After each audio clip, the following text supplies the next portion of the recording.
Long before it became a state, long before cities rose along its shores and industries defined its identity, the land now known as Michigan was shaped by water, vast, powerful, and ancient. The very name Michigan comes from the Ojibwe word Michigami, meaning great water, a fitting description for a region surrounded and defined by the immense freshwater seas we now call the Great Lakes.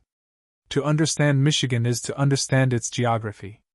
Unlike any other state in the United States, Michigan is divided into two distinct landmasses, the Upper Peninsula and the Lower Peninsula, separated by the narrow straits that connect Lake Michigan and Lake Huron. These waters, along with Lake Superior, form a natural world unlike anywhere else in North America. Dense forests stretch for miles, rivers wind through untouched wilderness, and the lakes themselves dominate the horizon like inland oceans. But long before borders and names, this land was home to thriving Native American civilizations. For thousands of years, tribes such as the Ojibwe, Odawa, and Potawatomi lived across the region, forming what would later be known as the Three Fires Confederacy. Their lives were deeply connected to the land and water. The lakes provided fish, the forests offered game, and the rivers served as natural highways for travel and trade. These communities were not isolated. They were part of vast trade networks that stretched across the continent. Copper from the Upper Peninsula, for example, was mined and traded long before European arrival, showing a level of sophistication and organization that is often underestimated in traditional narratives. The people understood the rhythms of nature, the freezing of lakes, the migrations of animals, the changing seasons, and built their societies around this knowledge. Everything began to change in the early 17th century, when European explorers arrived. In 1618, the French became the first Europeans to explore parts of the Great Lakes region. Among the most notable figures was Étienne Brule, a young explorer who traveled deep into the interior of North America. But it was later explorers, such as Samuel de Champlain and missionaries like Jacques Marquette, who would leave a lasting mark on the region. The French were not immediately interested in settling the land in large numbers. Instead, they were drawn by trade, particularly the fur trade. Beaver pelts were highly valuable in Europe, and the forests of Michigan were rich with them. French traders, known as coureurs de bois, ventured deep into the wilderness, forming relationships with Native American tribes. These relationships were often based on mutual benefit, though they also brought profound changes, including the introduction of European goods, diseases, and new power dynamics. By the mid-1600s, the French had established a presence in the region. Missions and trading posts began to appear, serving as centers of cultural exchange and economic activity. One of the most significant developments came in 1701, when Antoine de la Malde Cadillac founded the settlement of Detroit. Positioned strategically along the Detroit River, this settlement became a key link between the upper and lower Great Lakes, controlling access and trade routes in the region. Detroit grew slowly but steadily, becoming one of the most important French settlements in North America. It was a place where cultures met: French settlers, Native American tribes, and later British and American influences all intersected. The region remained largely under French control until the mid-18th century, when global conflicts once again reshaped the map. The French and Indian War, part of a larger global conflict known as the 7 Years' War, had far-reaching consequences for North America. When the war ended in 1763, France ceded much of its territory to Great Britain, including the lands that would become Michigan. British control brought changes, but not immediate transformation. The region remained sparsely populated, and much of daily life continued as before, especially for Native American communities. However, tensions began to rise. Native American tribes, concerned about British policies and encroachment on their lands, launched resistance movements. One of the most significant was Pontiac's rebellion in 1763, led by the Ottawa leader Pontiac. This uprising saw coordinated attacks on British forts and settlements across the Great Lakes region. While ultimately unsuccessful in driving out the British, it forced changes in colonial policy and demonstrated the strength and determination of Native American resistance. As the American Revolution began in 1775, Michigan once again found itself caught between empires. The British maintained control of the region throughout the war, using it as a base to support operations against American forces. Even after the war ended and the United States gained independence, British troops remained in the region for several years, highlighting its strategic importance. It wasn't until 1796 that the United States finally took control of Detroit and the surrounding territory. Michigan became part of the Northwest Territory, a vast region that would eventually be divided into several states. American settlers began to move into the area, though growth was slow at first due to its remote location and challenging environment. Life on the frontier was not easy. Harsh winters, dense forests, and limited infrastructure made settlement difficult. But the promise of land and opportunity continued to draw people in. Small communities began to form, and trade routes expanded. The Great Lakes, once again, played a central role, providing transportation and connection in a region where roads were scarce. In 1805, the Michigan Territory was officially established, marking a new chapter in its development. Detroit, though still a relatively small town, served as its capital. However, that same year, disaster struck. A massive fire destroyed much of the city, leaving it in ruins. Yet, from this destruction came an opportunity to rebuild. Detroit was redesigned with a new layout, featuring wide streets and a more organized structure, setting the stage for its future growth. Throughout the early 19th century, Michigan continued to develop. Conflicts with Native American tribes persisted, often resulting in treaties that forced tribes to cede large portions of their land to the United States.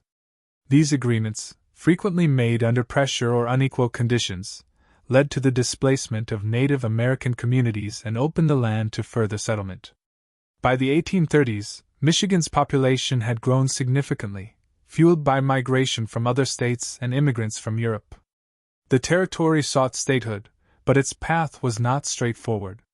A border dispute with Ohio, known as the Toledo War, delayed its admission to the Union. Though largely bloodless, this conflict reflected the importance of land and resources in the growing nation. Finally, in 1837, Michigan was admitted to the Union as the 26th state.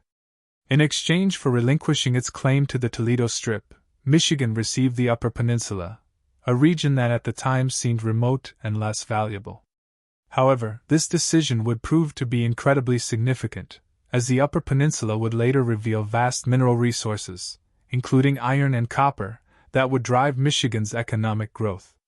As the state entered the Union, it stood on the edge of transformation. Its identity was still closely tied to its natural environment, the forests, the lakes, and the rivers that had shaped its history for thousands of years. But change was coming. The forces of industry, migration, and innovation would soon reshape Michigan in ways that few could have imagined. Yet, even as the state began to evolve, the presence of the Great Lakes remained constant. They were not just geographic features, they were the foundation of Michigan's existence.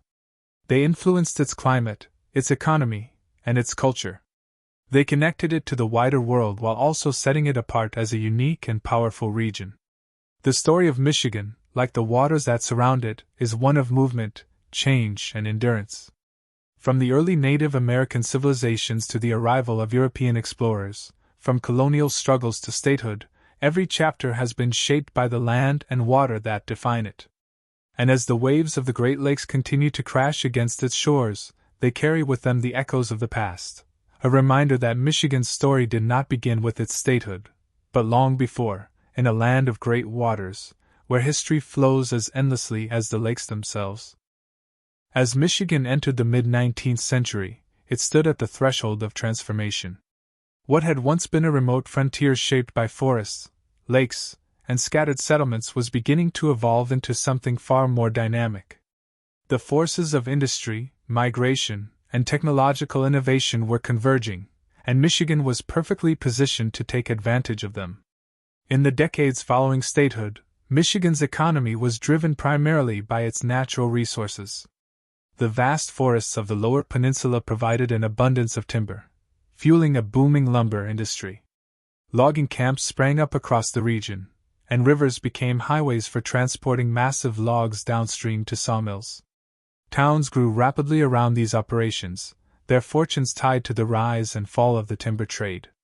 At the same time, the Upper Peninsula began to reveal its hidden wealth.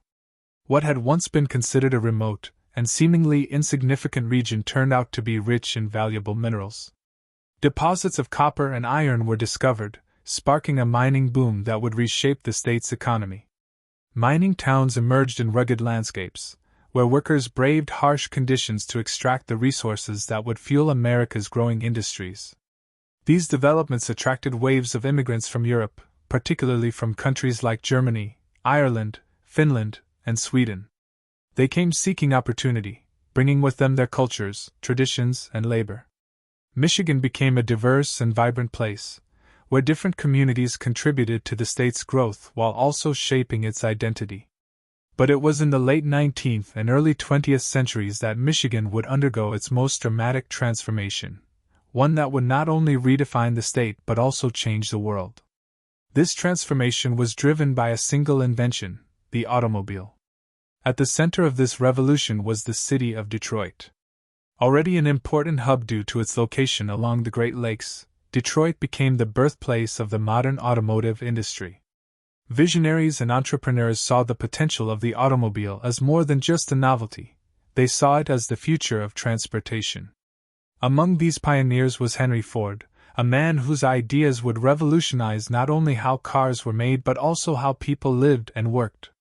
In 1908, Ford introduced the Model T, a car designed to be affordable, reliable, and accessible to the average person. But it wasn't just the car itself that changed everything. It was how it was produced. Ford implemented the moving assembly line, a system that broke down the manufacturing process into simple, repetitive tasks. This innovation drastically reduced the time and costs required to build a car, making mass production possible on an unprecedented scale.